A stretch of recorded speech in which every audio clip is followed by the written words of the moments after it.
देहरादून में फिर भीषण हादसा, डिवाइडर फांदकर पेड़ से टकराई कार। हरिद्वार में उमड़ा आस्था का सैलाब, श्रद्धालुओं ने लगाई गंगा में डुबकी।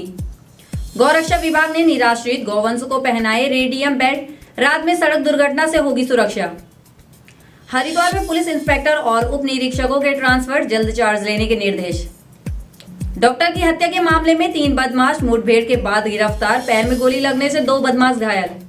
नमस्कार, आप देख रहे हैं उत्तराखंड टाइम और मैं हूं आपके साथ अनुरागनी चौहान। खबरें विस्तार से। एक बार फिर से बीती रात देहरादून की सड़कों पर तेज रफ्तार कार का कहर देखने को मिला, जहां कैंट की तरफ से आ रही एक तेज रफ्तार कार बेकाबू होकर पहले डिवाइडर से जा टकराई, फिर उसने दूसरी लेन पर एक बुलेट सवार को चपेट में ले लिया। कार की रफ्तार इतनी तेज थी कि उसके बीच का हिस्सा बुरी तरह से पिचक गया। हादसे में कार सवार चालक युवक के साथ उसके साथ सफर कर रही 3 युवतियां भी घायल हो गई। बुलेट सवार की भी हालत गंभीर बताई जा रही है। हादसे की सूचना पर मौके पर पहुंचे पुलिस ने घायलों को अस्पताल में भर्ती कराया, साथ ही पूरे हादसे की जांच में जुट गई है। जानकारी के मुताबिक बीते सोमवार यानी 11 फरवरी की शाम को ये सभी कार से कैंट की ओर से आ रहे थे। तभी कोतवाली कैंट से कुछ दूरी पर चालक ने अचानक नियंत्रण खो बैठा, जिससे कार डिवाइडर फांदकर दूसरी दिशा में पहुंचकर पेड़ से जा टकराई। उसी दौरान दूसरी तरफ से आ रहे बुलेट चालक को भी उसने कार ने चपेट में ले लिया, जिस कारण वो बुरी तरह से घायल हो गया। कार में सवार 4 युवक युवतियों को भी गंभीर चोट आई है। पुलिस की माने तो कार की स्पीड इतनी ज्यादा थी कि पेड़ से टकराने के बाद टायर ही फट गया, जबकि बुलेट पूरी तरह से क्षतिग्रस्त हो गई। मान्यता है कि माघ पूर्णिमा पर गंगा स्नान करने से सभी मनोकामनाएं पूर्ण होती हैं और पितरों का भी आशीर्वाद मिलता है, जिसके लिए हरिद्वार के गंगा घाट पर श्रद्धालुओं की भीड़ उमड़ पड़ी। पंडित मनोज त्रिपाठी की माने तो माघ मास का पुण्य इतना अधिक बताया गया है कि इस समय सभी देवी देवता धरती पर अवतरित होते हैं। कुंभ, हरिद्वार, प्रयागराज आदि वहां पर स्वयं स्नान करते हैं और जो व्यक्ति उनके साथ स्नान करता है वह देवताओं के समान हो जाता है। मान्यता है कि माघ पूर्णिमा पर गंगा स्नान करने से सभी मनोकामनाएं पूर्ण होती हैं और पितरों का श्राद्ध करने से उनका आशीर्वाद मिलता है। गौरक्षा विभाग की टीम ने नगर पालिका के सहयोग से रुद्रप्रयाग शहर में निराश्रित घूम रहे गौवंश को सुरक्षा को लेकर एक महत्वपूर्ण कदम उठाया है। गौरक्षा विभाग की टीम ने निराश्रित घूम रहे गौवंश के गले में रेडियम बेल्ट लगाए, जिसमें करीब 25 गौवंश को रेडियम बेल्ट पहनाई गई। इससे रात के समय में वाहनों की चपेट में आने से पशुओं की जान बचाई जा सकेगी। दरअसल नगर पालिका रुद्रप्रयाग क्षेत्र के साथ ही अन्य शहरी इलाकों में बड़ी संख्या में निराश्रित गौवंश घूम रहे हैं। ये गौवंश रात के समय वाहनों की चपेट में आ रहे हैं। इससे ये चोटिल होने के साथ ही असमय मौत का भी शिकार हो रहे थे।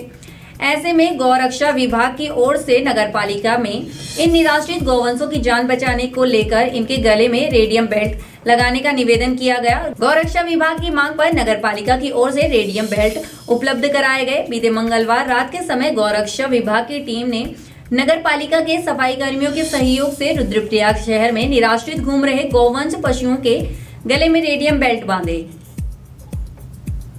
उत्तराखंड में पुलिस महकमे में ट्रांसफर का दौर जारी है। बीते दिनों कई पुलिस कर्मियों को इधर से उधर किया गया। इसी कड़ी में हरिद्वार एसएसपी प्रमोद डोभाल ने 2 इंस्पेक्टर और 2 उप निरीक्षकों के कार्यक्षेत्र में फेरबदल किया है।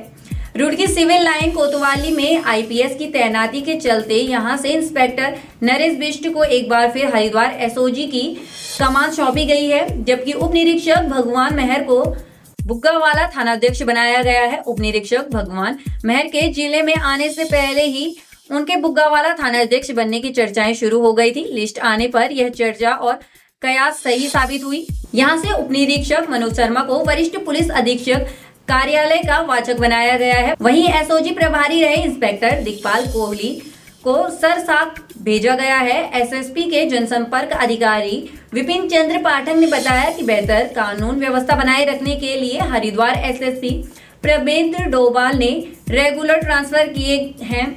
हरिद्वार में संपन्न हुए नगर निकाय चुनाव के बाद पुलिस विभाग में यह पहले ट्रांसफर है। वहीं एसएसपी द्वारा स्थानांतरित किए गए निरीक्षक और उप निरीक्षकों को जल्द से जल्द चार्ज लेने के निर्देश दिए गए हैं।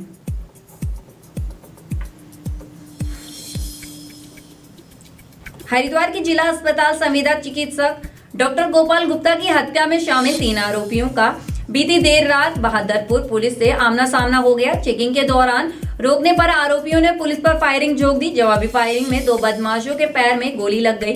घेराबंदी करने के बाद पुलिस ने तीनों को गिरफ्तार कर लिया है। आधी रात मौके पर पहुंचे पुलिस कप्तान प्रमेंद्र डोभाल ने घटनास्थल का जायजा लिया। बता दें कि बहादुराबाद क्षेत्र की डिफेंस कॉलोनी में एक खेत में डॉक्टर का शव बरामद हुआ था, जिसकी पहचान डॉक्टर गोपाल गुप्ता के रूप में हुई थी। डॉक्टर जिला अस्पताल में पिछले 1 साल से संविदा पर तैनात थे और 30 जनवरी को उनकी संविदा का अंतिम दिन था। इस मामले में पुलिस ने सीसीटीवी कैमरे की फुटेज खंगालने के साथ साथ डॉक्टर गोपाल गुप्ता के मोबाइल कॉल डिटेल की जानकारी भी जुटाई। इस बीच जिला अस्पताल के सीसीटीवी कैमरे चेक करने पर 2 संदिग्ध डॉक्टर के पीछे जाते नजर आए। बाद में यही दोनों संदिग्ध शहर के अन्य सीसीटीवी कैमरे में भी दिखाई दिए। पुलिस उनका हुलिया चिन्हित करते हुए तलाश में जुटी हुई थी। डॉक्टर की हत्या का खुलासा करने का पुलिस पर लगातार दबाव बढ़ता जा रहा था। इसी बीच मंगलवार देर रात संदिग्धों के बहादुराबाद क्षेत्र में होने की सूचना मिली। बाइक से कलियर की तरफ से कोर कॉलेज की ओर आ रहे संदिग्धों को रोकने पर उन्होंने पुलिस टीम पर फायरिंग कर दी। पुलिसकर्मियों की टीम ने घेराबंदी करते हुए बदमाशों को सरेंडर करने के लिए कहा, लेकिन उन्होंने पुलिस पर फायरिंग कर दी। पुलिस की जवाबी फायरिंग में 2 बदमाशों के पैर पर गोली लग गई। साथ ही तीसरे आरोपी को भी पुलिस ने गिरफ्तार कर लिया है।